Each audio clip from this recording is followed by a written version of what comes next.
Okay, there's the feed. Oh boy, I lost everybody though.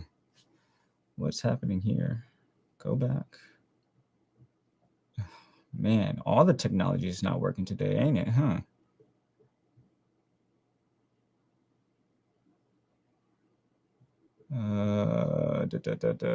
Okay, we got 2 people. Let me know who you are.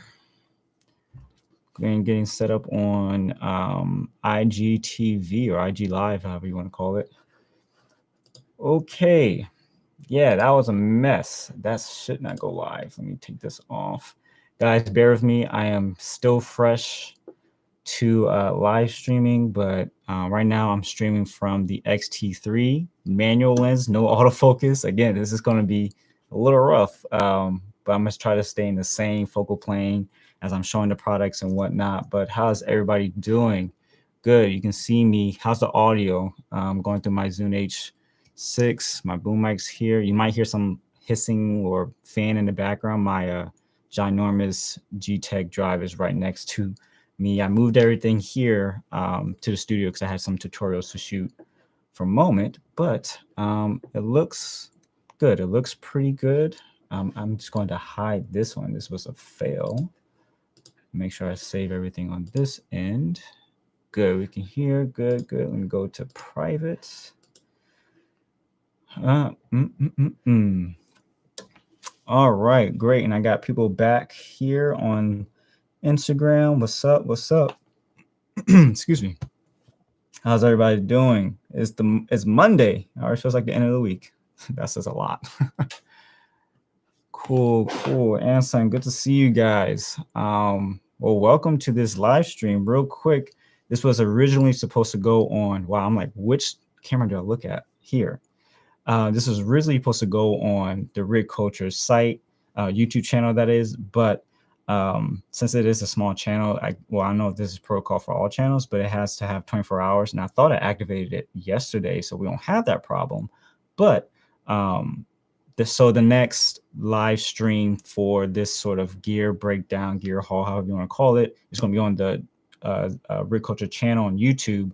We're going to talk about the Fuji rigs that I tend to build. I'm using XT3 for this, the SLR Magic 12mm lens, manual lens, and it looks pretty good. And this is the new space. Got some gels going on. Didn't think I'll ever do gels, but here we are. All right, so I'm just going to just kind of, that was a little hot. I'm going to just kind of dive into this, talk about some of the things that I use for my Zcam E2S6. I've finally dialed in a lot of things, but also things that I tend to use from day to day. Let me take this filter off. We can talk about that later. Put that here. So yeah, here's the proper introduction. What's up, beautiful people? It's your boy Joshua Martin. Welcome to this first kind of complete gear haul that I'm pulling out from lenses, from accessories, from media, a lot of stuff that I tend to use. And so, in case you didn't know, I use the Zcam E2S6 as my primary camera. And I've grown to really enjoy using this camera. It is extremely versatile, from its codecs, from the resolution options that it has, how you can rig it out, and that's what we're going to kind of talk about today. I definitely want to pick up another one, probably the F6, if anything, so I can have 2 options, because since it is my main camera, sometimes when I want to rig up this but use something at the same quality, I had to default to the older Fuji cameras that I have, and the quality just does not match. The lenses match, but not the image itself. That being said, let's kind of dive into what I have here. So I chose the 8-cent cage. The 8-cent cage is really robust. It's one piece of metal. I didn't want to deal with different pieces connecting it to my camera. And it is a thick boy. This thing is chunky, but what I really enjoy about it has a ton of quarter 20s, 3/8, airy locking pin options. So I can just kit this out exactly how I need to without compromising space as well as safety for the camera. Even though the camera itself is built really well, I wanted to have a lot more options, because you guys have kind of seen what I like to put together. I will rig this up on a C stand or what have you. So I recently just picked up the base plate for it because I needed something a little bit more that had a little more distance from my lens, and the height wise. So this is the 8-cent riser. Now they have a really great quality. This is the dovetail option, but it is a bit pricey. I'm not gonna lie about that. So the dovetail option kind of slides out like this. It is a shorter dovetail, and I can leave this on my tripod and I can just slide it back on. I also picked up their very high end 15 mil. I think these are what 12-inch rods here. So that's what I have in terms of how the cage goes. And what I like about it too, in terms of the height that it gives me. Where did I put it? Oh wow! I recently just picked up this the wooden camera Zip Pro. What's this thing called? Zip Focus. They have a lot of zips in their name, and this is a really smooth follow focus. And I like this over the Tilta follow focus, that smaller one, just because it is bigger. Like my hand, it doesn't feel like I'm like cramping and holding the focus. The follow focus when I have it on the camera. That's what I felt like with the Tilta version. Tilta option is though is a very great budget $100 option to use. I can carry this obviously to other cameras for big cameras. This has a really nice smooth turning, and it feels great on the lens itself. And like I said, it gives me the right amount of height. So we just slide that on. Make sure it's good. Let me just lock that. Thing about live streams, you got to do things like in one take so it looks perfect. Not in my case. Oh, I tightened it. Sorry for the clinking. I don't have any padding on my table. As you can see, it's just white. There we go. So just line that up and tighten that. Thick. Yeah, so this is really smooth. Yeah, it just feels more comfortable in my hand too, so I don't feel like I'm pinching a smaller follow focus. So there's that. Actually, here I have the Wi-Fi antenna here, and we kind of get to why that's important. This comes with the camera. This comes with the Z-Cam because they have a fantastic app. I've become a believer using the app, and now that I have a spare phone, actually. Yeah, let's just talk about monitors real quick. So yeah, speaking of the Wi-Fi, so this has Wi-Fi capabilities to connect to your phone. I use various monitors. So right now I'm actually using my Swit CM75F for just viewing this live stream off camera when I had to get it all set up. That's what I tend to use if I'm in bright daylight conditions or I just need a bigger screen to see. But most of the time I just been running my top handle, which is from Small Rig. And it's a Small Rig clamp, NATO clamp to NATO clamp, and then some Joby phone holder. And that's how I kind of been rigging it. And I just pop that on. I have a little NATO rail at the top of my camera. And then I just lock that in. I prefer NATO rails anyway, just because it's quick and fast, easy to break down. And I just pop this in here. Now, right now, this phone is locked. My daughter kept pressing all the buttons on the password, and it just locked me out completely, so I had to plug it up later. But yeah, and I just kind of run into it like that. And when it has the Wi-Fi antenna on it connected, it runs a lot better. The lag, the latency is really good. And it also, excuse me, man. When I talk too fast, I'm like gasping in air. So I'm just like, I'm going to burp here and there. So excuse me for that. But yeah, this allows full control over the camera, monitoring, and also you can daisy chain. So if you had another device like an iPad, it won't be able to have any control over the camera, but you can view what the camera is viewing. But a lot of times I just hardwire it with the USB-C, my USB-C to Lightning cable, and it is just really great. Having a phone that already has like 100 nits or so, 800 to 100 nits or so. Even in using my iPhone Pro Max gives me a nice option. But outside of that, I do have the Ninja V. I'm gonna put this out of my face. I do have the Ninja V here, and of course, this allows you to do ProRes RAW. Speaking about ProRes RAW, I have not really enjoyed trying to add that to my workflow. I still think there's something I'm just used to. I'm just used to Blackmagic B-roll. So until ProRes RAW, in my opinion, gets to that level, I probably won't be using it. So, but this is great for when I'm using other cameras that need that accessory or that raw capture capability. It's always good to have this on hand. And that's what a lot of this stuff that I have.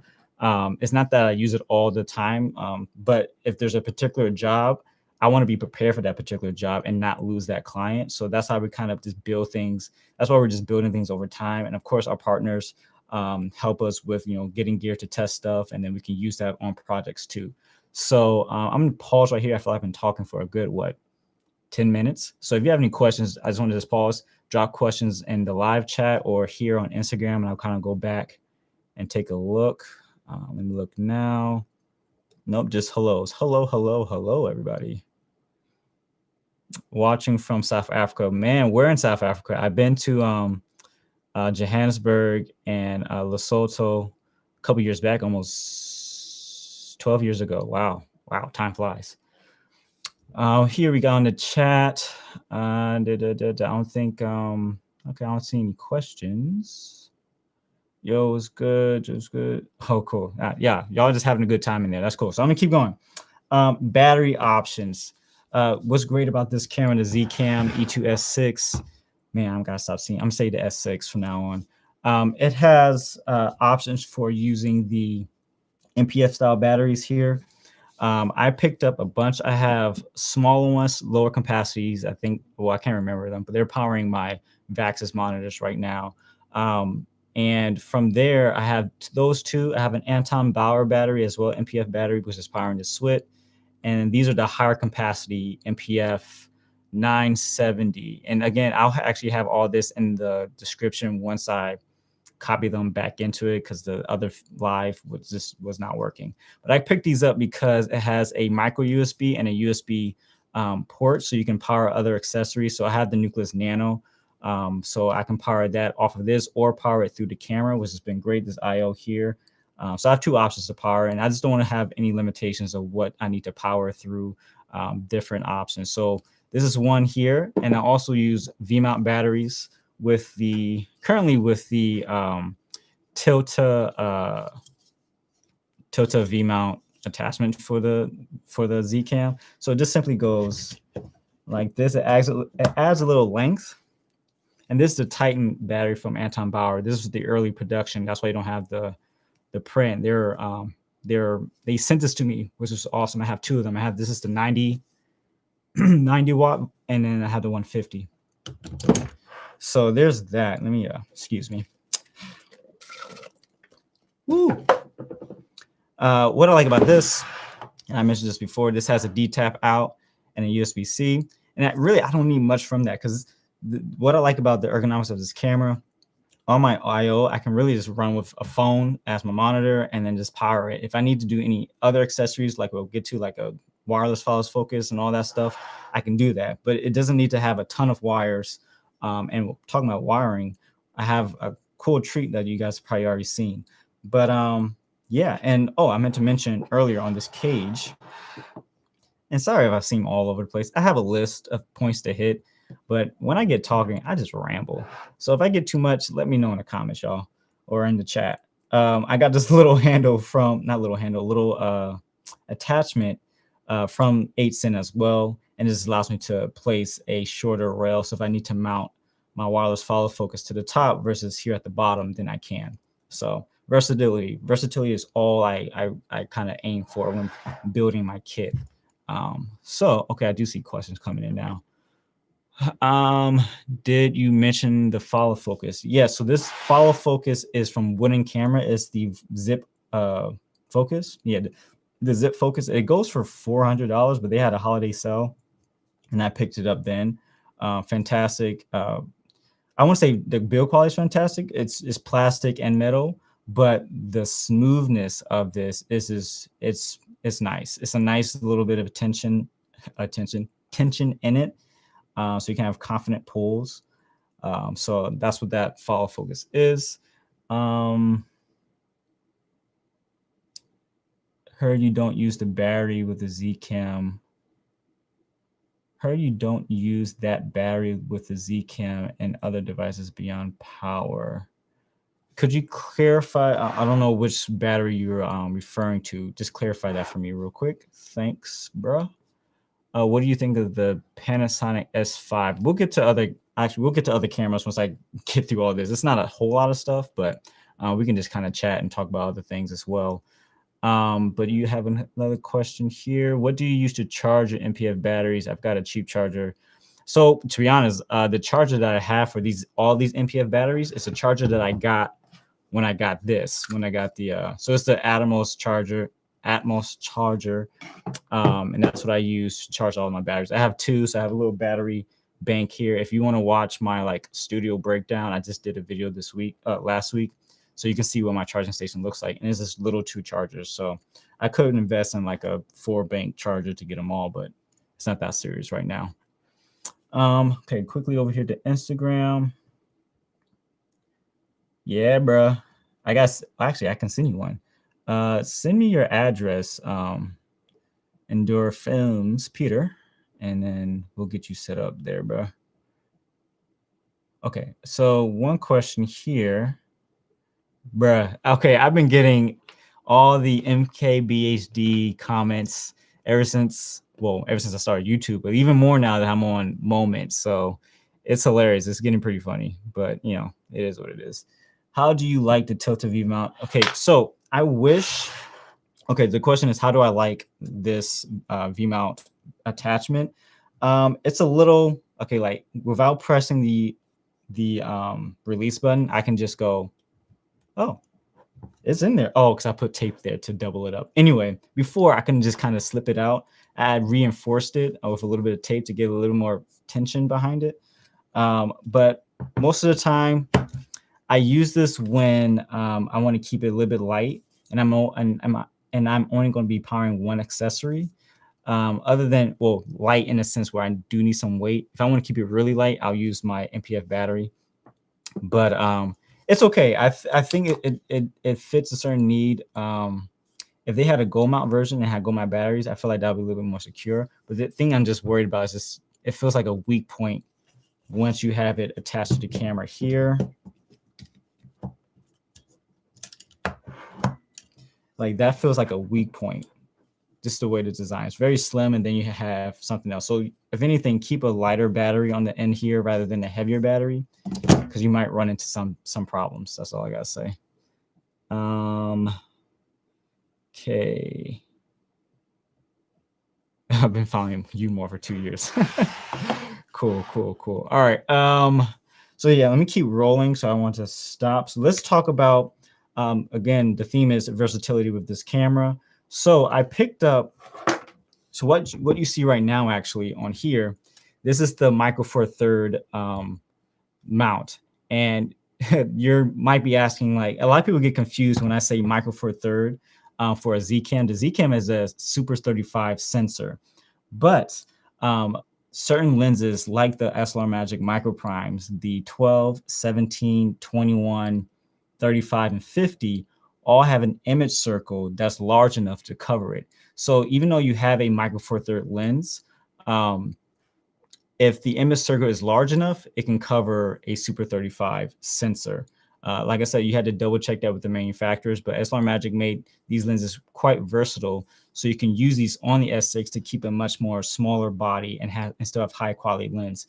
Man, the 17, the 21, and the 35 are probably my favorite lenses right now, especially the 17. It's just a great, man, it's a really great lens. And I'll be doing more individual reviews on each lens in the following year because I am swamped with other things right now.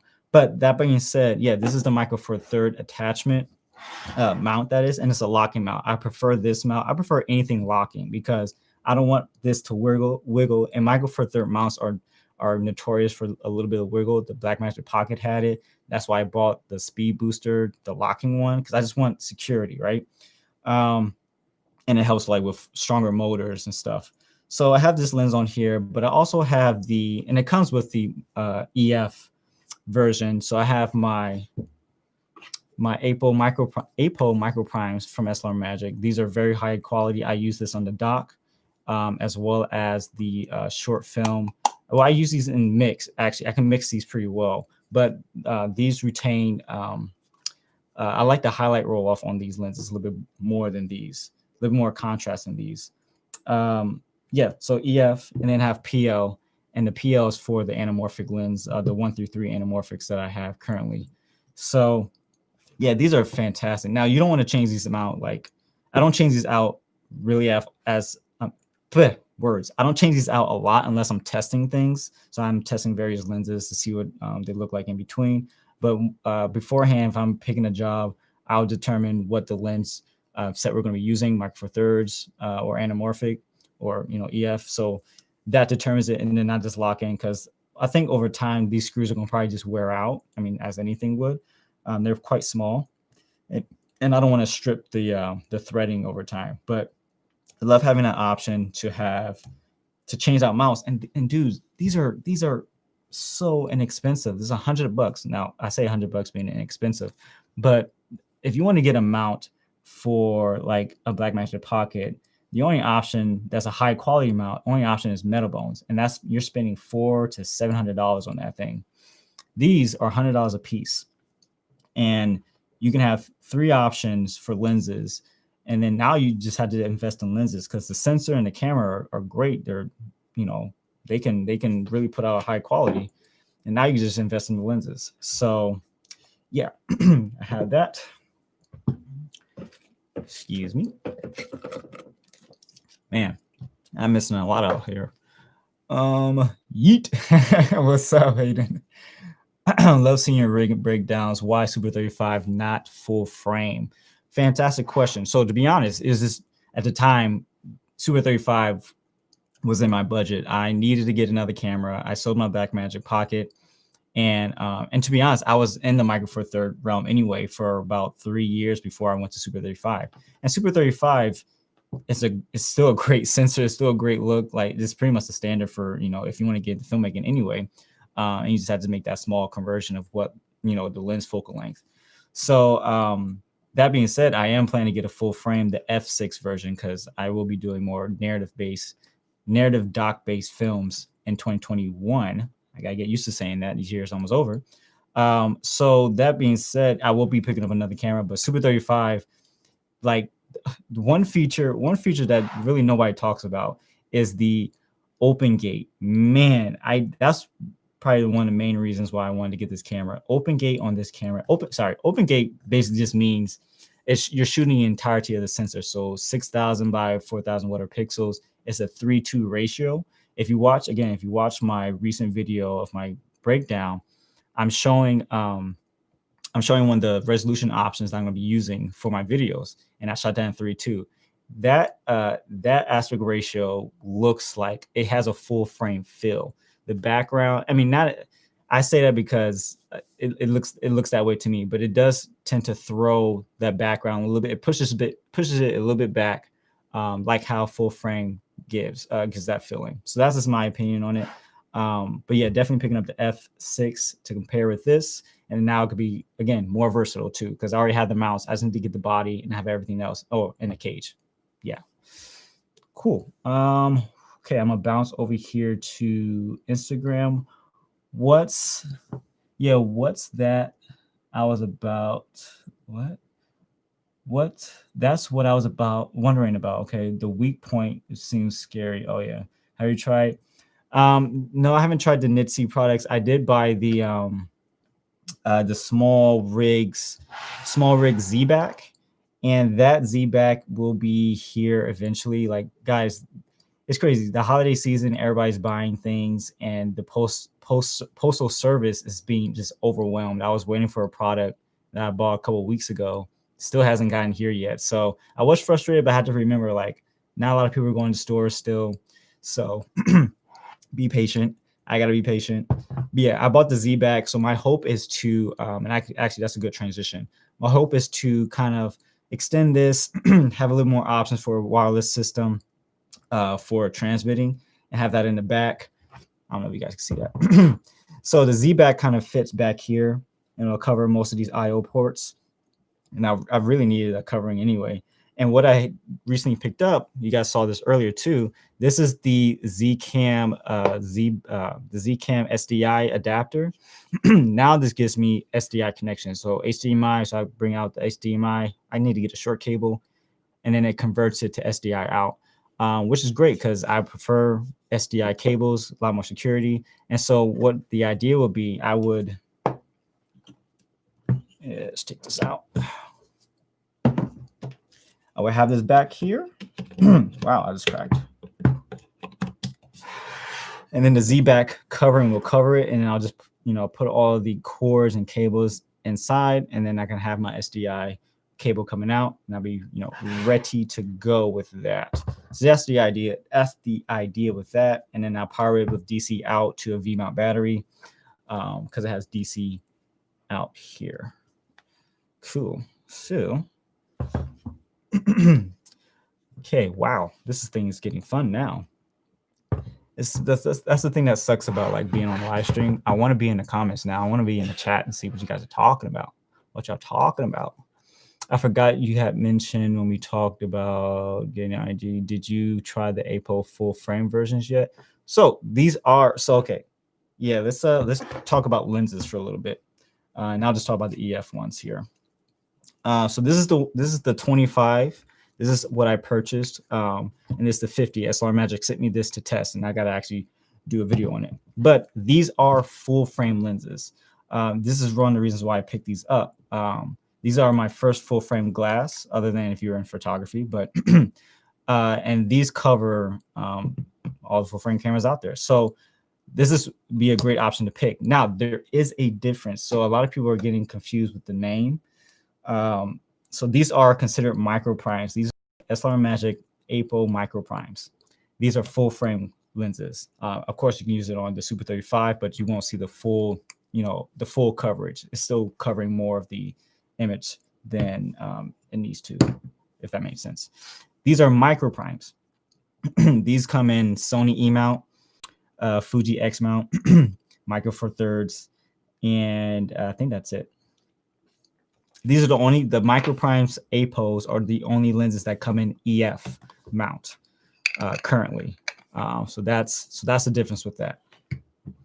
Again, fantastic lenses. The 50, my gosh, the 50 is beautiful. I can't wait to show you guys this. It's a beautiful lens. I really need to get a full frame camera. That's what's next on the list to buy. Cool. So that has a lot more options of lenses. Anamorphic, especially. Yeah. Oh, anamorphic. We can dive into that a little bit too. Is there anything else I missed before I keep going on? We can talk about filters. Let me make sure I'm caught up. Oof. What's up, y'all? Okay. Question about RAW with the Zcam. Let me make sure that all this is here. Okay. So when it comes to RAW editing, I have not touched RAW in the Zcam. There's two reasons. Let me just bring this right here. Two reasons. The native raw workflow in the Zcam is not great. Right now, you're limited to you have to feed it through their own digital RAW converter to work with the RAW. So that meaning, so once you're shooting Z RAW, it is 12-bit. And you got to bring it to the computer. Now, I have a faster computer now, and the thing that really slows me down is just the put off as well, is that I had to grade it and do my tweaking in that program that they have from Zcam. Then I had to export it and then compress it to 10-bit. So I'm not really getting. It's another step in my editing workflow, and that's a slowdown. That's pretty much a turn off. So until there's native, I know there's native support. I believe there's native support in Premiere, but I'm not a Premiere editor. I edit in Final Cut Pro and DaVinci. So when one of those two get the support, then I'll consider shooting that more often on projects that I need RAW. When it comes to ProRes RAW, like I talked about earlier, ProRes RAW is I don't see a benefit of using it. You're limited to in terms of resolution, you're limited to 4K, 5K, 4K and 5K really, and then I think 1080p from what I remember from my testing. But you really throw out all the resolution options in this camera. All that being said, ProRes 422 10-bit in here is really good. I mean, it's ProRes. It edits great. It's still 10-bit color. You still have a high bit rate shooting in 422, and there is 422 HQ, but that's like in 5K or in 4K, I believe. So the resolution options and codecs are great to work with without getting raw, without needing raw. And the Zcam plugin is a really great option for color grading, because it feels like you have control. It feels like you have raw control when editing with the Zcam plugin. And you can see it holds up well. You can push it pretty hard. Hopefully once my experimental project with the dancers come out, you get to see how much I push some of the images, especially in the shadows. So I was very pleased with that. So good question, man. Let me keep going here. Any reasons for using the phone as a monitor? So the Zcam app is fantastic. That's the only reason why you would use a phone as a monitor, because you can do everything you need to do. Low latency from that app to the camera. It's fantastic. I realized there wasn't a real review on it, so I have a long list, guys. I have a long list of videos to make for the channel, and I haven't really made any Zcam related stuff. I did a bunch of Blackmagic stuff, but as soon as I got this camera, I just started working. So it's been great. I've had this camera for 8 months now. I think 8 months. And so I have a lot to say, a lot of good things to say, a lot of things I would like to see change. So yeah, that's the only reason why you would use that. What do you think of the Komodo? I will get to other camera questions near the end. This is hilarious. I'm looking at the chat for the live streams. Pretty cool. Okay, let me get into filters. 30 minutes in. Okay, excuse me, guys. I'm just gonna. Sorry. Dang, I thought it was water in there. There we go. There we go. Let's see. Rockin', yo, pick up a Rig Culture hoodie. The link is actually not in the bio right now. I'll get to that. I'll get to that. Come back.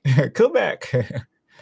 What would you recommend rig wise to go for tripod to handheld setup quickly? Arca Swiss or a VTC mounting plate. Typically that's connected to. So yeah, okay. Here's the question. So what would I recommend for a quick on a tripod and then off to handheld? So there's a couple options. There's Arca Swiss, there's Dovetail, and there's VTC. VTC is a little limiting in the sense where typically that's associated with a shoulder mount. You could still use it to pop it off and then kind of run handheld, but you'll still have that bottom plate attached to it. Arca Swiss is limiting in the sense where it's not always, there's no professional head, I should say, that has a, I need to collect my thoughts on this one, but there's options. So Arca Swiss, again, it's a little bit smaller. And typically I don't see like professional head camera tripod heads that have an Arca Swiss that large. So you would use something that's a quick release system. Again, you can still, the little Manfrotto plate, they have the side ones where you can kind of just pop it in, screw it in, pop it off and take it off. There's that option. But if you want to leave your plate on there, then a Dovetail sounds like an option for you. That's what this guy here, this is the Dovetail. So you just attach your Manfrotto plate at the bottom, and then you just quickly slide on and quickly slide off. So that's the option I chose. And this is, yeah, that's in the shop. Man, guys, I'm bad. This is terrible, just terrible. And I'm hot. Golly. Favorite feature on the Zcam. Okay. I have a lot. Let me think about that. Okay, let's talk about filters real quick, because I got some comments earlier on the Instagram post about the moment filters and what other filters that I use. So I finally got a VND filter. Well, I had one previously, but I broke it. Sorry, that's that sound. So let's talk about real quick the CINE Bloom. This is my CINE Bloom 82 filter. This is the 10%. And just putting that out there, the 10% CINE Bloom is equate to one half strength. So a lot of you all who are asking about the what's the difference between, or what's the strength for the CINE Blooms versus like a not Black Magic, Tiffin Black Pro Mist. This is a one half. The 20% is a full. So that's going to obviously be more intense, more strong. So there you have it. I really like this, and it obviously makes things milky. Probably I would like to see, and I say this because I'm working for the company too, but hopefully we have maybe a slightly weaker one down in the future. I don't know. I'm not saying that we are. This is my VND from Moment as well. And right now, the Zcam does have options for the electronic electronic ND filters, and you can put that within the PL mount or the EF mount. So that might be something down the way, but for the time being, for most of my jobs that I've worked on, I've used my wooden camera zip. What is this thing called? There's so many zips with this stuff. Zip Mattbox Pro. And I like this. It's light and it clamps on. That's what I want. I want clamp-ons. So you have a couple backs. These backs don't come in a kit. I mean, they do, but it's a lot more expensive. I bought these individually. I have an 85, I have a 114, and I have a 95. Again, versatility. I buy things to be versatile. So if I have a job, if they don't need my camera, I have other accessories that I can bring on. And charge them that way too for other types of gear. But yeah, I bring that up because, I bring it up.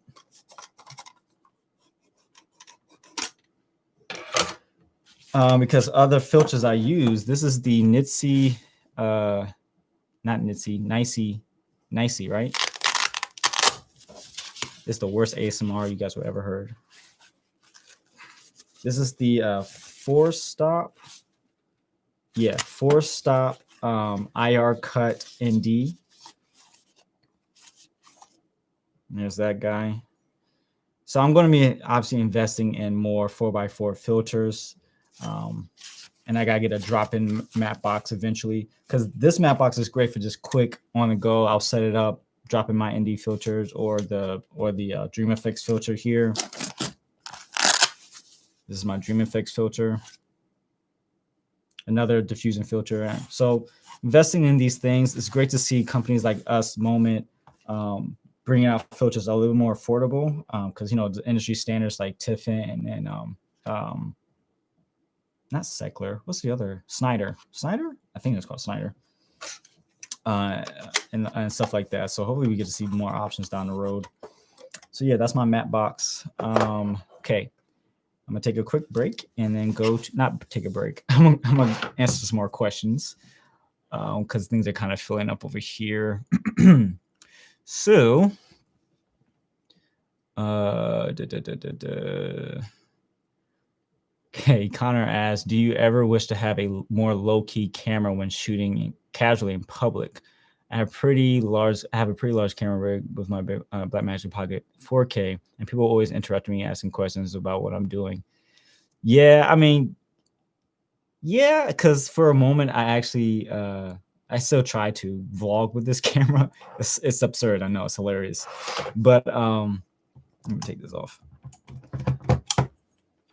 Do I worry about that all the time? Not really. Having a big rig. Obviously, I won't rig it up like this to go out in public. I'll probably just go all the way down to just the top handle and be done with it. And if somebody asks me, I'll be more than happy to talk with them. When it's security, that's a different story. If they might ask you if you have a permit and all that stuff. So I always scout beforehand and ask questions if I can just go around and shoot. Anyway, I'm getting to the weeds. Yeah, I do wish I had a more low-key camera. I'm looking into that as well. The X-T4 is a great option from Fuji. I like Fuji cameras. So, yeah. Have I tried Suri 35 anamorphic on the S6? No, I have not. I haven't had a desire to. I've seen a lot of test footage from Siri, and that anamorphic. It's a cool option, but it doesn't like I have the PL. Wow. I have the 1 through 3 PLs anamorphic here. Sure. It's bigger. It's bigger, but it has more character. I like the flares coming out of this. So in comparison to like the Siri and this, I'll pick this because this still has more anamorphic character than that lens, in my opinion. I would love to test it, but I won't. It won't be something I would pick up. Man, my desk is getting really cluttered, guys. All right, well, I got 6 people left on Instagram. That's cool. I kind of said what's okay, and I'll get to the other questions about cameras and stuff. Cool. Ordered the RF EF ND adapter from Best Buy while they had stock at Best Buy for the Komodo. What? That's crazy. Oh, what's up from India? Hey, how you doing? Wait, I thought this was tomorrow. No, it was for tonight, Monday night. It's Monday, right? It's Monday. It's Monday. I was revisiting some of your anamorphic work the other day. I just got an Avariscope, and I'm absolutely in love. That's awesome. I haven't tried a ton of anamorphic lenses.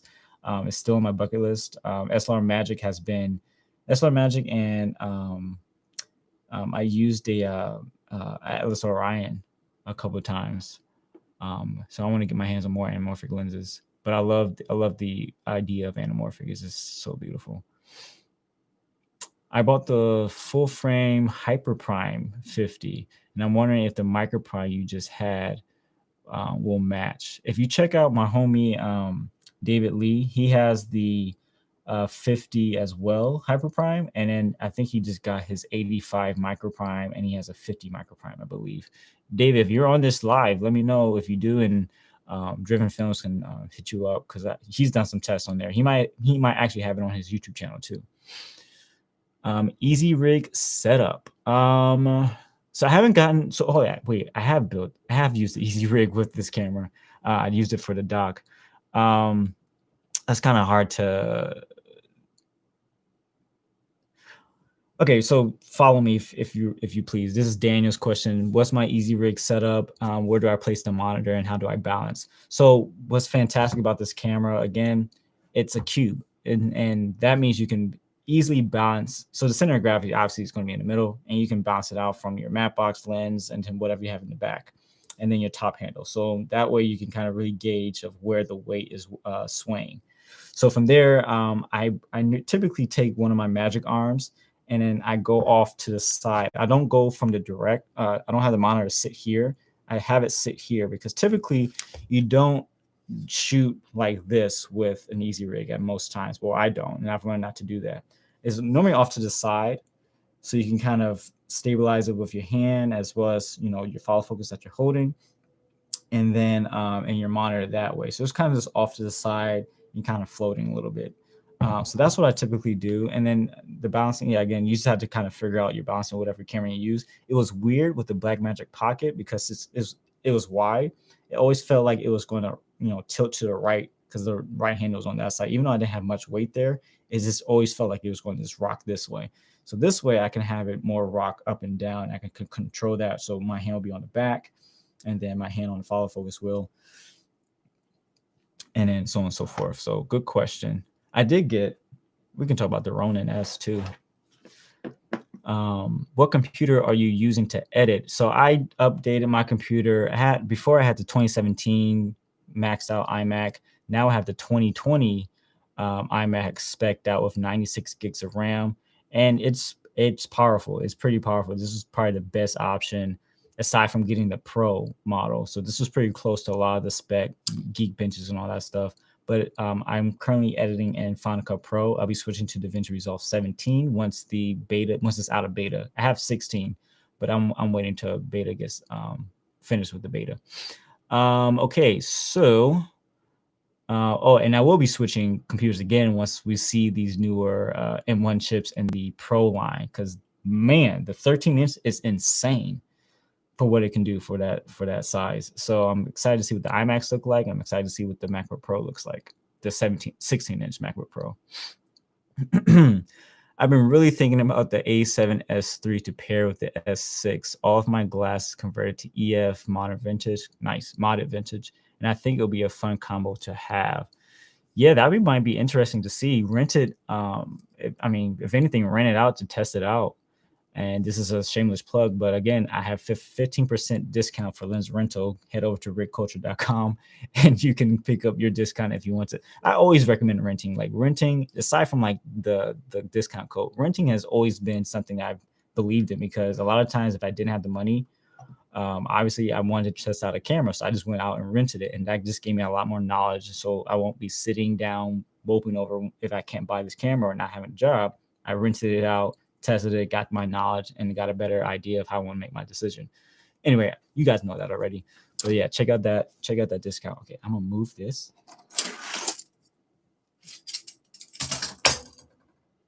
Okay. Okay, I'm going back now for all these questions. I think I went over everything. Oh, okay. One more thing, and then I can continue going to the questions. We can just chat. I do have my trusty, it's been banged up. It's been used quite a bit now. Sorry about that. Sorry about your ears, guys. Guys, I'm so sloppy. I'm so sorry. My Tilta Nucleus Nano M, obviously a much more stronger motor. I do need to pick up the second one so I can have the iris and focusing module, and then pick up the fizz. Now, this is great. I did not know this when rigging up my Ronin S2. I had my Nano, which a friend is using right now, but I have my Nano, and I can actually connect the focus wheel to the motor here. And I knew that, but I didn't know that I can hook up my handle to the smaller motor on the Nano, which is fantastic because now it keeps a much more lighter rig on this camera when on the Ronin S. And I do have a couple of videos in mind to shoot with that. So that's going to be fun. So yeah, I have this. Again, I can use this on different jobs and stuff like that. So I think that's all of the gear. Yeah, this is basically what I use. I'm bouncing between different lenses. I'm bouncing between different setups, big, small, gimbal, top rig. So I'm doing a product video for a client, hopefully in 2021. There's some things I got to figure out, but I can't wait for that. So I can, have a top down rig and all that. Okay. I'm just rambling. So sorry. Just rambling. It's been a long day. It's been a very busy day, but I'm good. It's all good. All right, here we go. Let's go answer some questions now. Let's see.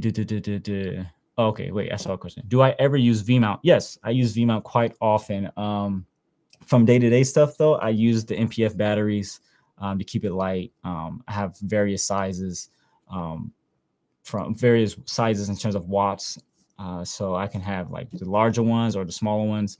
But when I know I'm going to be shooting for hours in a day, like I was this past summer, V-mount batteries, V-mount batteries last me, my 150 watt lasts me about 10 hours because I don't turn off the camera. I mean, there's no need to if things are kind of just moving fast. So that's, we were shooting, 6 to 8 hour days.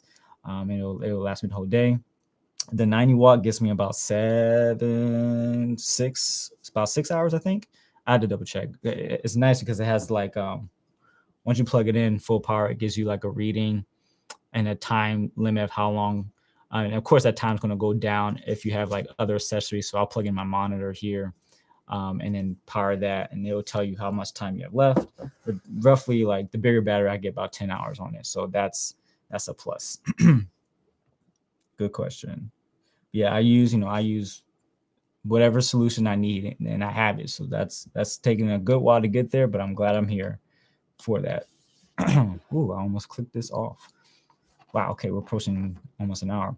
How do you stabilize Blackmagic Pocket? How do you best stabilize the Blackmagic Pocket 4K on the Ronin S? Never did. Like I said, this is my first gimbal, and this is the S RS2. This guy, and I guess I'll do a video on how I rigged this out for the Ronin S2. But it's simple. The center of gravity for this camera is, right now it's a little front heavy. But let's say if I'm just going to be taking, this base plate off and then just the camera, it's going to sit right about here. It's going to move forward once I put the matte box and everything, but I have counterweights. And it's really easy to balance this camera. So, okay. Wow. Okay, here we go. Oh boy. Let's go back up.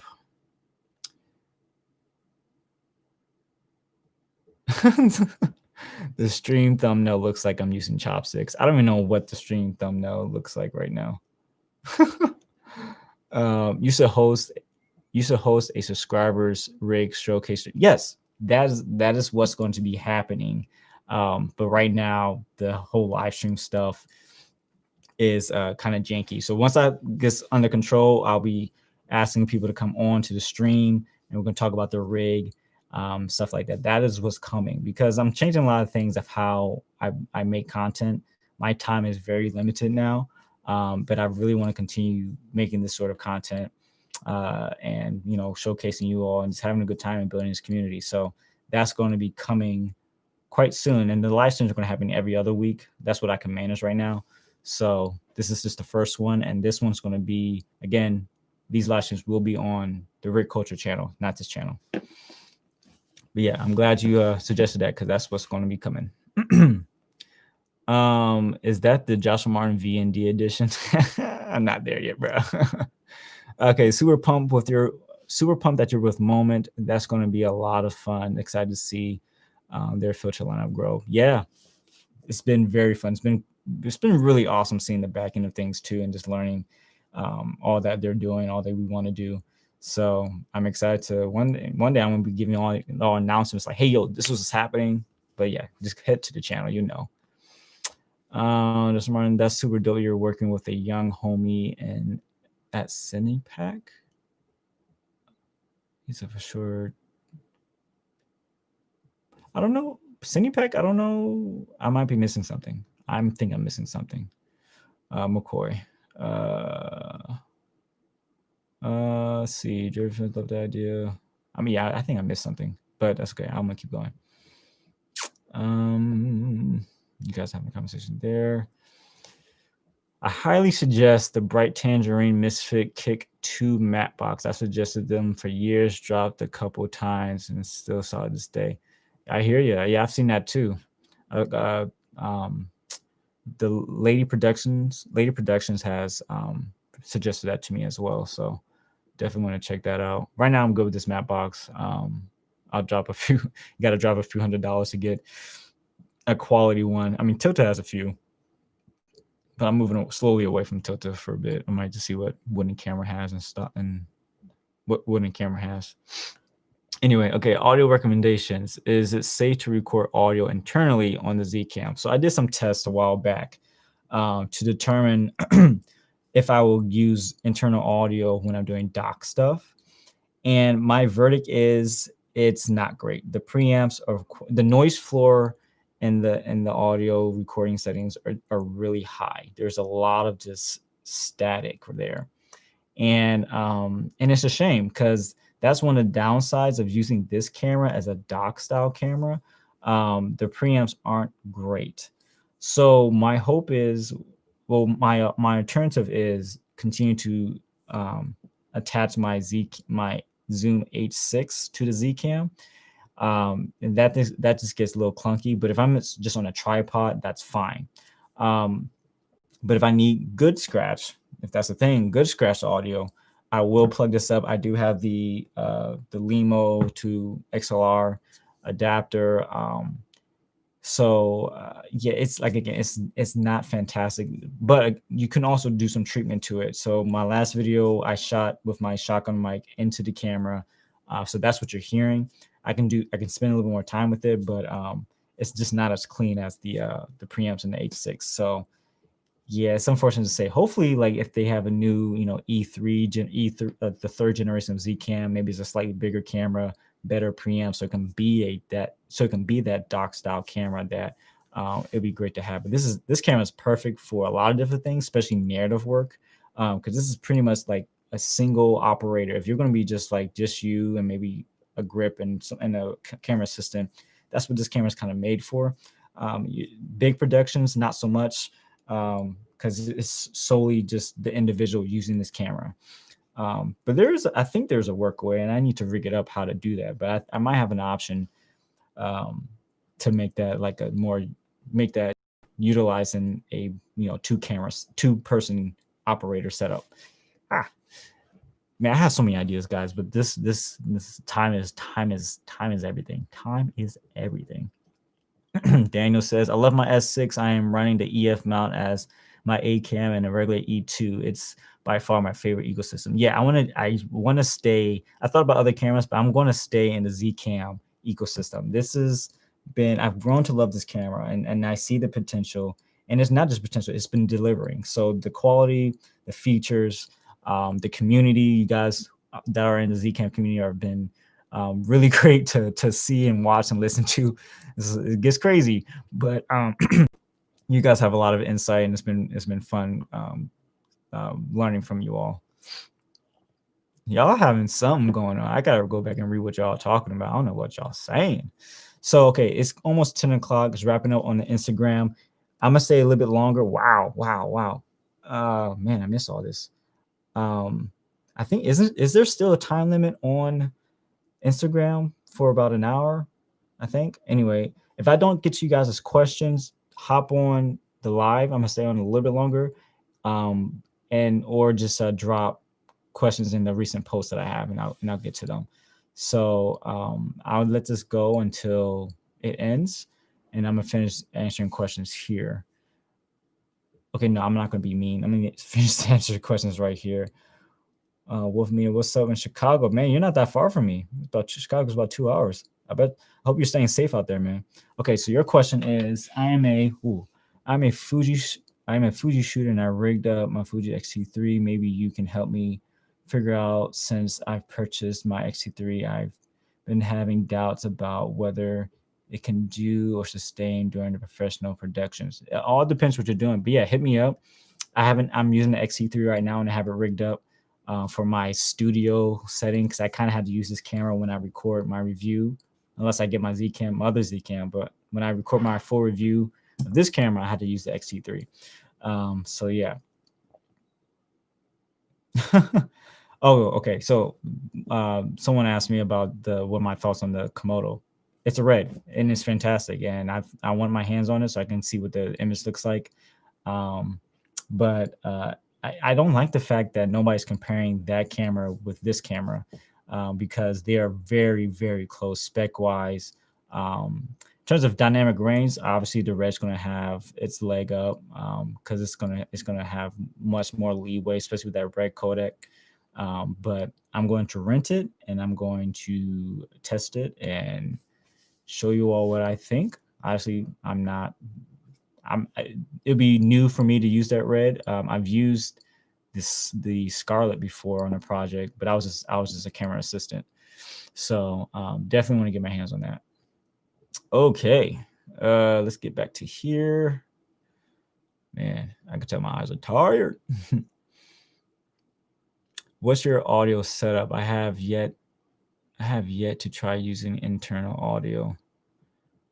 Okay, yeah. So like I was saying, I have a Zcam. I have a Zoom H6, and I use the Rode NTG condenser microphone. This one's a lot bassier. If you watch Caleb Pike's ultimate shotgun review, fantastic review, and if you need to find a sound profile that you like, watch that review. But this was a gift, because a lot of my stuff got stolen a couple years back, and a good friend of mine sent this over and said, hey, use it. So I've been using this ever since.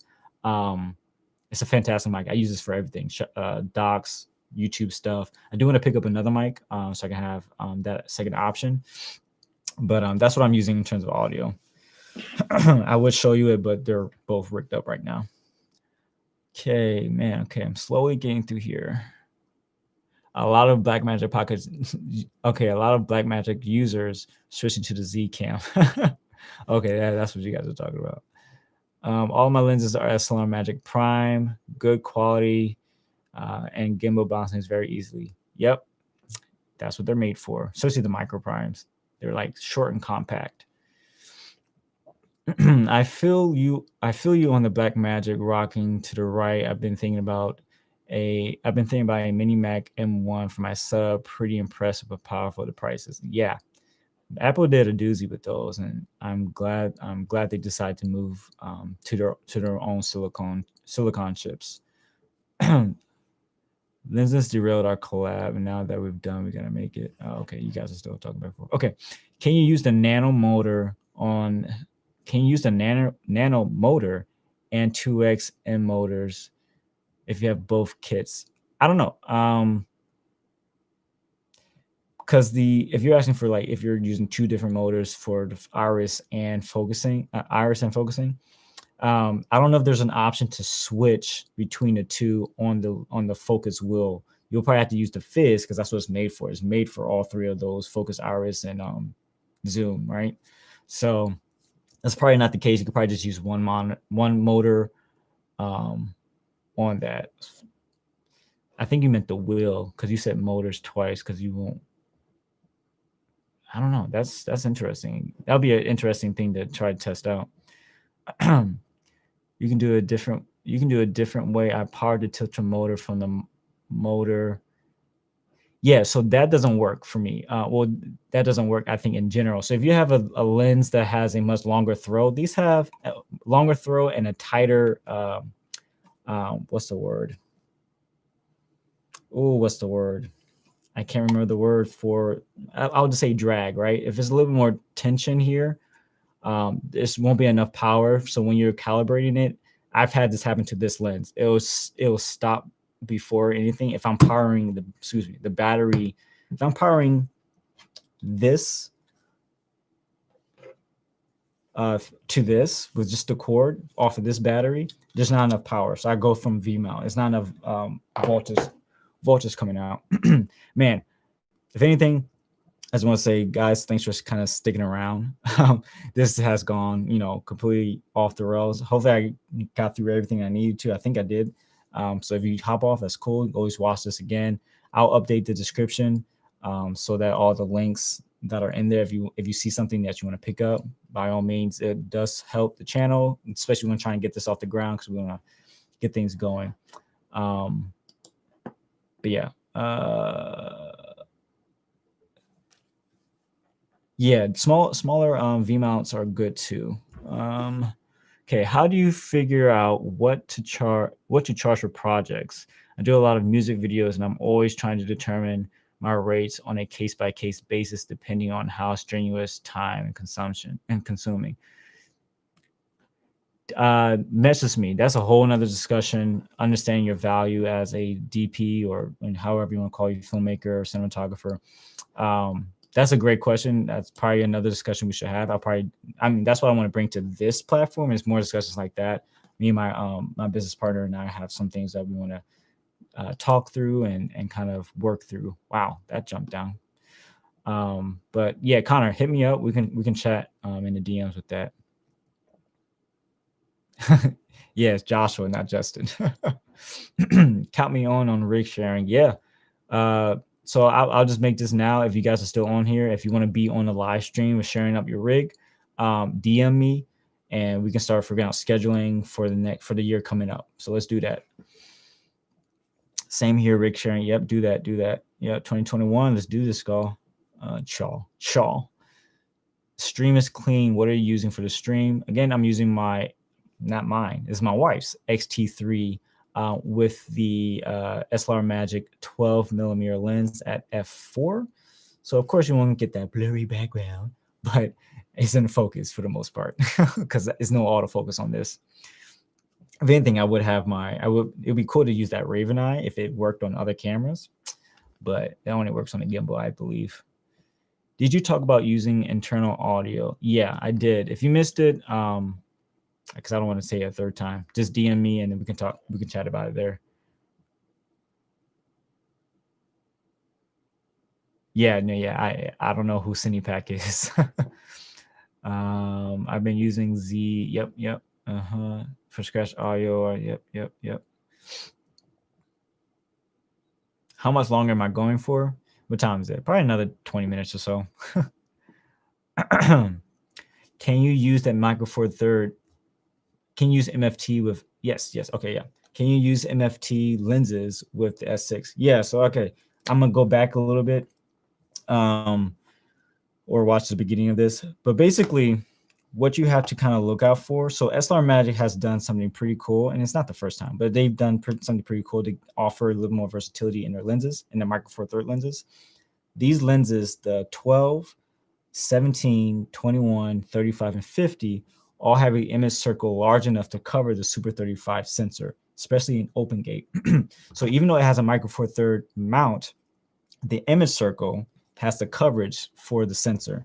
So yes, to answer your question, yes. Now, you had to double check that with other manufacturers. I don't know who else does it, but SLR Magic does it, and it's a great option to keep a much more smaller and lighter build if you just want to go pretty small, pretty quick. Great for gimbals.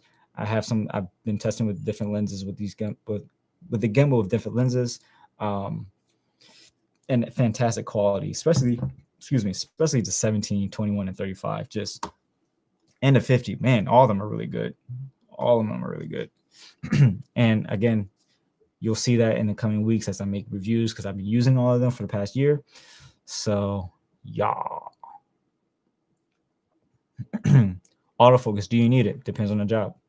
I wish I had autofocus right here. Yeah. It's the OG. Yo, Mac. I don't know if he's still on here, but what's up, bro? I'm just now seeing his comments. I don't know who's still on here. 32 people. That's what's up. We sustaining. I don't care anymore. I'm thirsty. How do you deal with running gun with the Z cam? I don't. So the concept. I'm about to do a rant right now, aren't I? I don't do a lot of run and gun jobs, if that makes sense. Because that just means, coverage. In terms of the setup that I use to get the shots that I need, depends on the project. Wow, that sounded like I threw everybody on the bus. I'm not saying that, but like run and gun for me is top handle, monitor, follow focus, battery. That's all I need, and that's all it is for this camera. And matte box if I need to kind of stop the light from flaring and stuff. That's all it is. And what that looks like is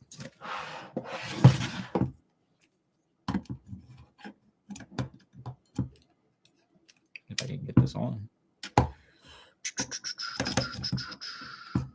My wife is probably like, this dude's still not done. I wonder if she's watching. Come on, there we go. Pop that off. So let's say if I'm running, if I want to keep it light, put a high capacity battery on there. Put a filter or whatever matte box or whatever ND filter that I need. And the balance obviously is going to be off because this battery's not that big. But literally, this is my setup for just running and gunning. But obviously with purpose behind whatever shots I'm trying to get. So that's what it looks like. That's all it is. It's so nice. It's so compact. Now I'm waiting for my side handle. And that's still stuck in the middle. So, and it's a side handle that's kind of more flush to the body. So I just kind of hold it like this and I'm good. Boom, boom. Now I said all of this and I totally forgot to mention, dang, I did a bad job with this. Where are they? Oh, they're right there. Okay, hold on. Just wait. Wow, I'm surprised. So I guess they extended the time on the Instagram live. That's good.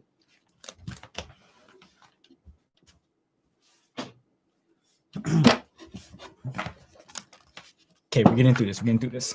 So these are, I hope you guys have seen these around. These are tiny. What are these? These are sprigs. These are fantastic. I reached out to them because I was like, man, I need some more cable management solutions. And, the typical thing is using Velcro. But they have these cool little rubber plastic tabs. And all they do is screw into your mount. You guys have seen these, right? Screw on, and then you can just feed your wires into here to have a much more cleaner setup. If you follow me on Instagram and whatnot, you've seen me use these. Been using them for a couple months now. I need to just do a dedicated video because these are just fantastic. I don't know why nobody else is. Well, I'm glad they finally did it. They're called Sprig. Do I have? My place is a mess right now. But yeah, easy cable management. And they just kind of sit. That's why I got this case. It gives me a lot of quarter 20 options. So I can just put these wherever I need it and then just make a nice, neat, out of the way cable management solution. So that's what that's for. Okay, let's get through this. What y'all doing tonight? I'm about to play some video games. No, I gotta edit. I gotta edit after this. I got to edit. Yes, for all those jumping on here, yes, you can use Micro Four Third lenses, but there's a caveat. You need to make sure that they cover the Super 35 sensor. SLR Magic MicroPrimes do. I have test videos. Check out Rig Culture's channel and check out this channel for SLR Magic lenses. I have done all the testing. You can see where the coverage is. There is vignetting on the 12. That's the only lens that vignettes because that's a very wide angle. How's the S6, man? I'm loving it. I'm loving the S6. Before you go, I do want to hear you talk about your thoughts on the Lumix S5. Consider switching from the Blackmagic pack, and now I'm considering the XT4 and pre-sold off. So, I don't, man. When's the last time I actually looked at a camera? I didn't see this release for the S5. So I don't have any knowledge of it. I think honestly at this point, every camera that's going to come out that's either hybrid or geared towards filmmaking is going to be 422 10-bit internal or output or some sort of that with ProRes RAW. If that's the case, if you're still stuck between figuring out what camera you need to get, here's some of the things I think about when determining what the camera to get.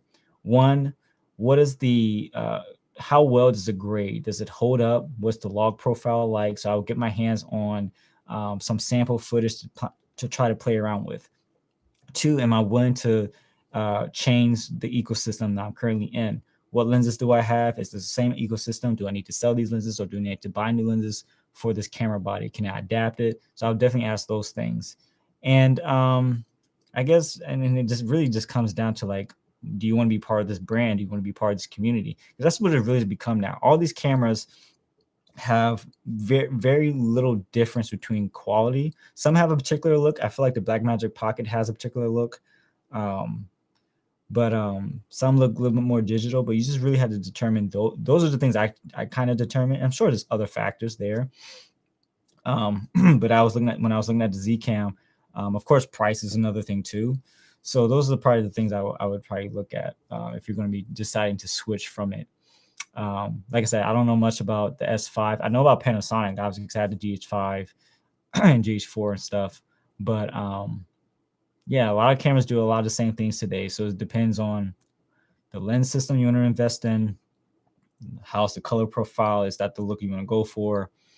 The brand and the price. That's how I feel. Because they're going to keep getting better. Unless it's like a red Komodo with 16 stops of dynamic range and red raw. There you go. But yeah, I'm excited to see what Zcam brings out next. The next generation.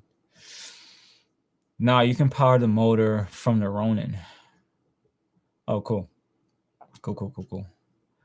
What's up, guys? What's up? Enjoying this live. It's rare to see a Zcam. It's rare to see Zcam rig talks. Yeah, I've been slow. I've been working. So it's coming. It's coming though.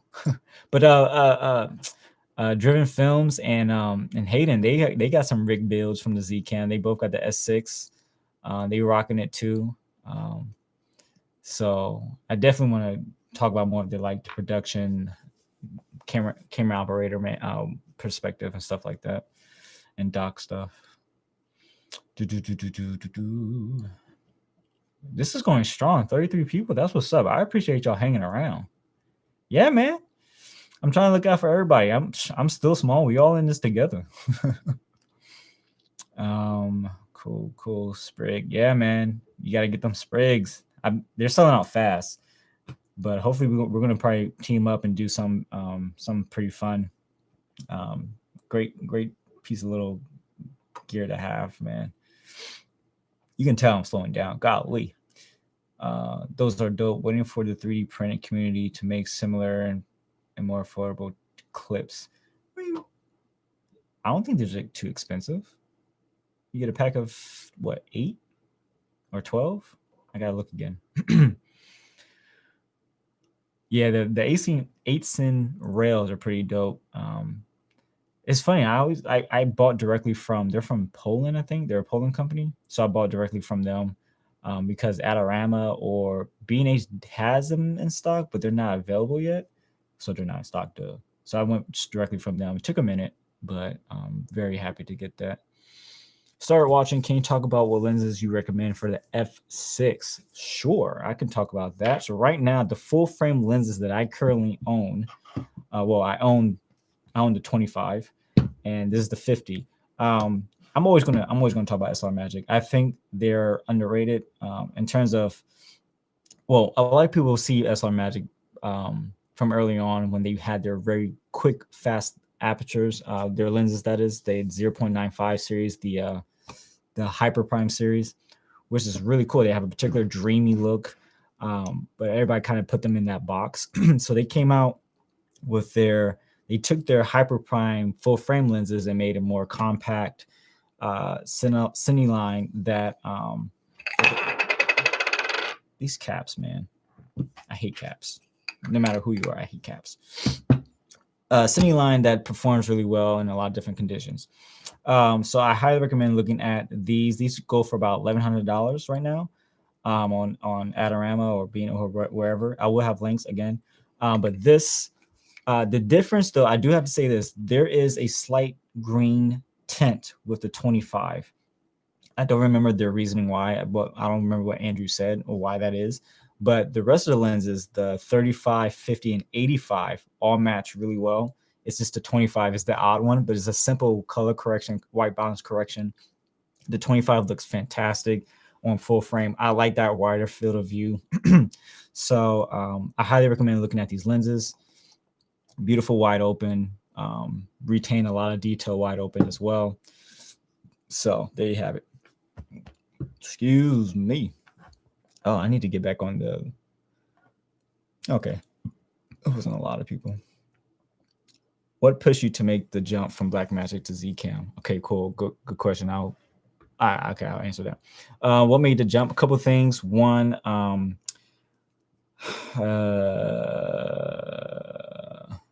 think at the time I was like, I wanted something a little more ergonomically. What's the word I'm looking for? Well, okay, I'll go back. I had gotten into the Zcam community a little early on, so I could make some decisions. And what I was seeing, what I was getting the feedback from, I just saw so much ceiling, and that was something that was really appealing to me. So that's what made me kind of consider it more. And then looking at how these companies run, so the Zcam company and the Blackmagic company, the Pocket is done. They're not going to do anything with that, obviously. In terms of updates, the last update was the anamorphic stuff, and that was okay. So in terms of like growth with the camera, the Pocket stopped then the Pocket 4K stopped, and then they introduced the 6K. 6K is really appealing. Again, I love the codec, I love the interface, but you're kind of capped in a sense, because now they're going to want to move you to the Ursa Mini, and that's a good camera too, but it's tanky. Anyway, in terms of growth and options and versatility, the Zcam offered the most versatility and resolution, versatility and how you can rig it, the lens mount options. So you didn't have to buy these higher expensive third-party mounts. You can get PL, EF, and Micro Four Third, $300. You're done. Boom.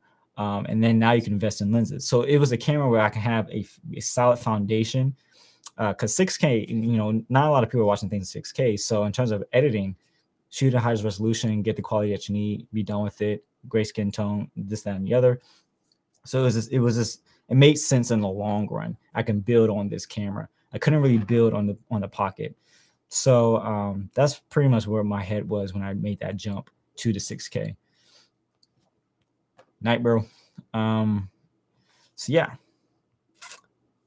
Yes, I'm part of the Moment team. What up? Zcam or S6? I'm sorry, Zcam or Komodo. Do you have $7,000? Get the Komodo. If you don't, Zcam is very appealing. I mean, it's not really about the money. It's like use cases, but it's great to see that both these cameras are very close spec for spec. So again, it's your preference. I really don't like recommending certain cameras unless I know specifically what you're doing. So yeah. Okay, I'm jumping down. Yes, I saw that DCO made primes. I'm curious to see if they're like built from the ground up lenses or rehoused lenses. So curious to see what that looks like. All right, I'm gonna jump off the live here.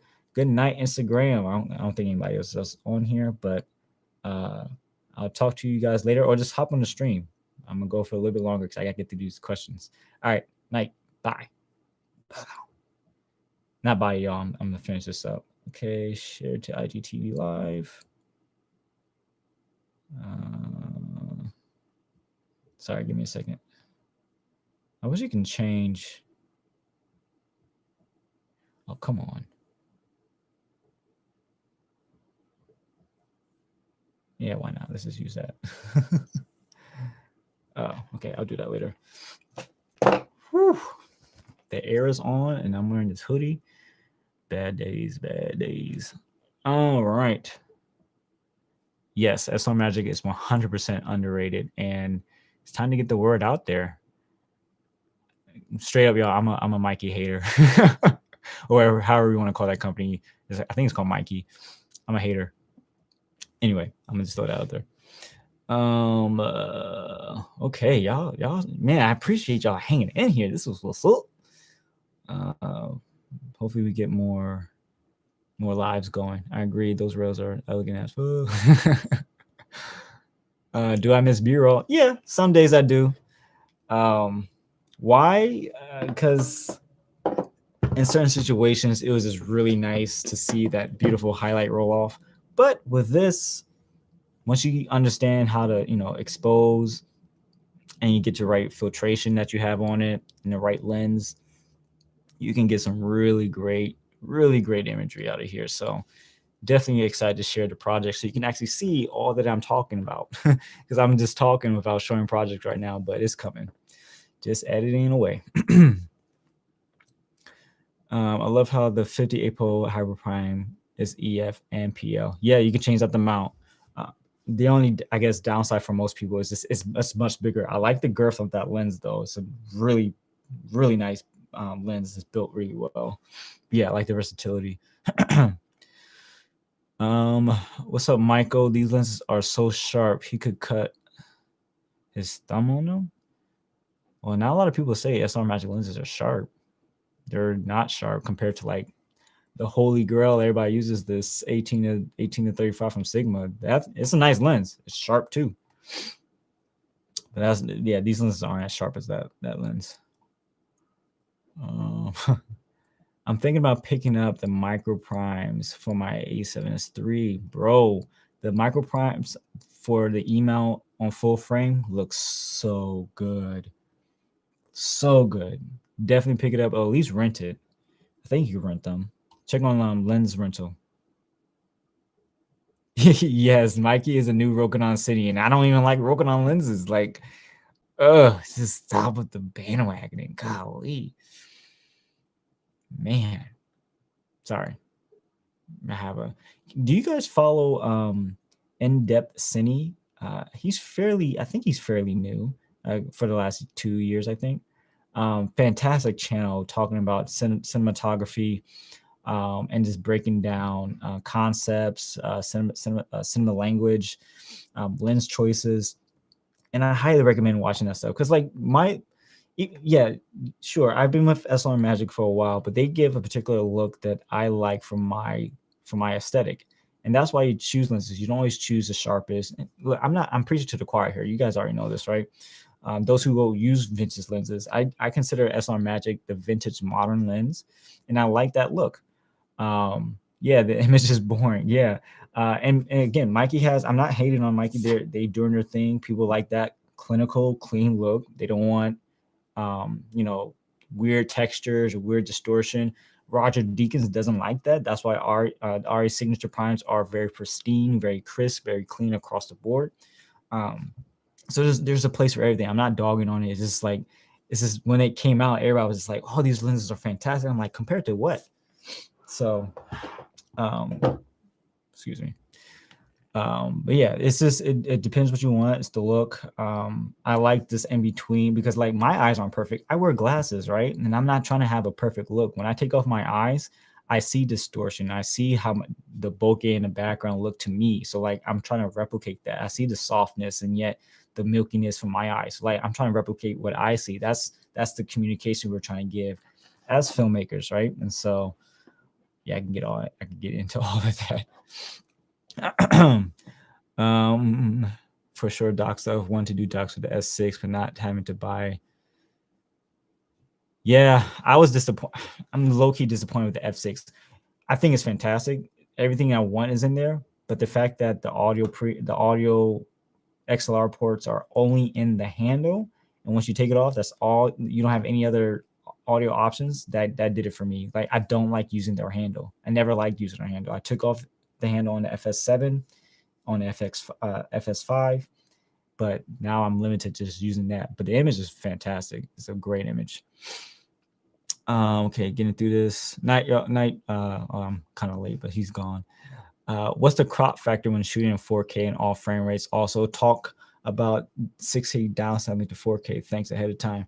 Yeah. I don't have the numbers off the top of my head, but in terms of there's only a punch in terms of cropping is when you're in 4K low noise on the S6. And Mac, correct me if I'm wrong, but you'll see a crop from 6K open gate, and when you get to the cinema modes, all you're doing is just cropping off certain heights of that image from the open gate. When you get to 4K, there's no real 4K, regular 4K. There's no pushing. There's no difference between crop with 5K and 4K. It's the same focal length. Might be a touch, maybe a touch end, but it's not massive. You only get the massive crops if you're in Super 16 or in low noise 4K. But watch that review. I did just a lens comparison in terms of resolution, so you can see where they crop in. But again, you're just cropping it from the 6K and then downsampling. The 4K low noise looks fantastic, but that's the most crop I've noticed with this camera.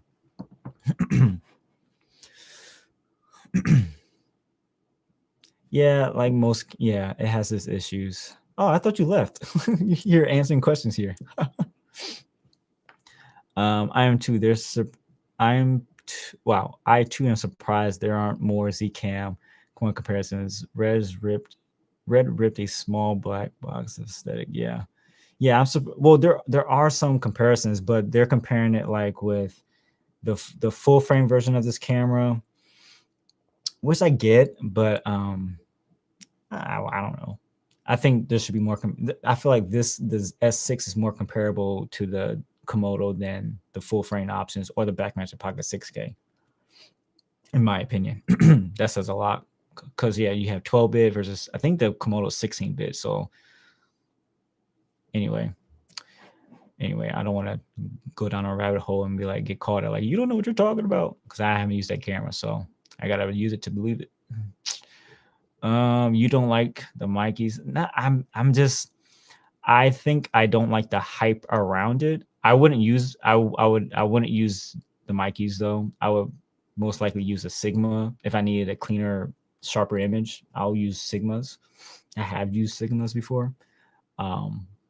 So that's how I feel. I bought the 16 I bought the 16 like a month ago, just reviewed it, couldn't do it.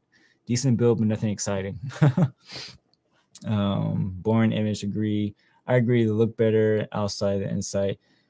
Oh, Jeff, you have the Komodo, so it'd be interesting to do a comparison somehow. I can't say much. I'm basically decked out in Sigma class. Yeah, you have Sigma class. Yeah, and so you do. Say my opinions for the Vista Primes. Vista Primes are low key sleeper. Homie Rob Machado, he has incredible work. He uses the Vista Primes. So also just bought another FD, include my FD set. Dope. I think a lot of people bragging about the micro lenses on the Bagwins film space. Yeah, probably. It's just the hype is just like like I want to rep SLR Magic, but like not to the extent that it feels oh, what's the word I'm looking for? Anyway, I'm going down a rabbit hole. I'm not gonna do it. Not gonna do it. I should get off. It's 10:30. It's 10:30. All right, y'all. I'm just going to finish reading this here. Please agree. So pay off 50. Do you love my 24 and 50? Acid crops aren't bad at all. Yeah, never shot in a low noise mode. Not sure about the crop, but anything over 60. Oh yeah, true. I don't shoot a lot of high frame rates. I don't touch H.664 or H.265. A lot of my work doesn't call for higher frame rates. So that's why I didn't even think about the frame rate being a crop. So there is a crop there, but I'm always in 24. If they had 6K open gate at 48 frames a second, that's where I'm at. 48 frames is where I like to be in terms of slow motion. When I get my hands on the SG, I'll do a comparison video with the Komodo. Dude, yes, do that. Is the S6G the same price as the Komodo? I heard that was the case. But yeah, looking for that comparison. Yo, I actually kind of off topic from the Z Cam. I adapted my vintage glass to the Veltrox speed booster, and they all have a lot of play in the mount. Does anyone know if Metal Bones does a better job? So it depends on how you adapted it, as well as okay, it'd be 6,000. It depends. Oh, back to lenses. Yeah, I really want to get back into the. Oh yeah, the mirror glass. Yep. Sorry, I'm like all over the place now. Hayden, to kind of talk to your question, answer your question. Yeah, you will experience play if you don't have a locking mount. That's my experience. There's going to be a little bit of wiggle, a little bit of unsecurity there with any adaptations of lenses. So I would look into probably. Okay, Maxis is a tighter fit. Yeah, look at me. I don't know what I'm talking about. What's your opinion on DIY anamorphic setups? I don't have one. I think they're fantastic. I've seen some incredible work. It's a lot of work to get there in terms of how you want to build it, but I say if that's in your budget, do it because that community does some fantastic stuff. I would dabble in it, but I won't use it for I'll use it for a personal project, but I won't use it on a higher end thing. I'll definitely rent out lenses. Oh, the love, you guys, yes. All right, I'm gonna roll up. I need to edit. I need to get some water because my mouth is dry. But y'all, this was an interesting live stream, a long live stream. I appreciate y'all. A couple of things to wrap up. Just check out the questions. Well, this won't be the last live stream. This won't be the last live stream. But if you still have questions, those who are kind of bringing it in, just DM me. I'm open to having a conversation there. If you want to come back to this live stream, the links for most of this will be in the description. Again, help out Rig Culture. Help out. So technically, when you buy this, you're not giving me money. I'm actually we've partnered with a couple of people to help build their businesses up. So the proceeds go to other creators trying to build them up. So all this is just repping, the culture, right?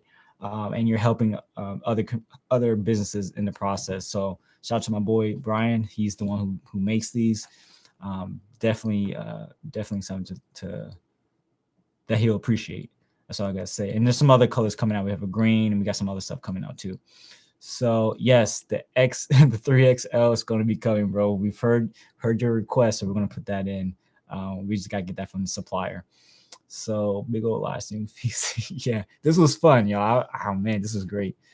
All right, and then the next time, hopefully, I'll get like some on-screen graphics and all that jazz and all that good stuff. Okay, I'm out. Good night. I'll chat with y'all later. Much love. Peace.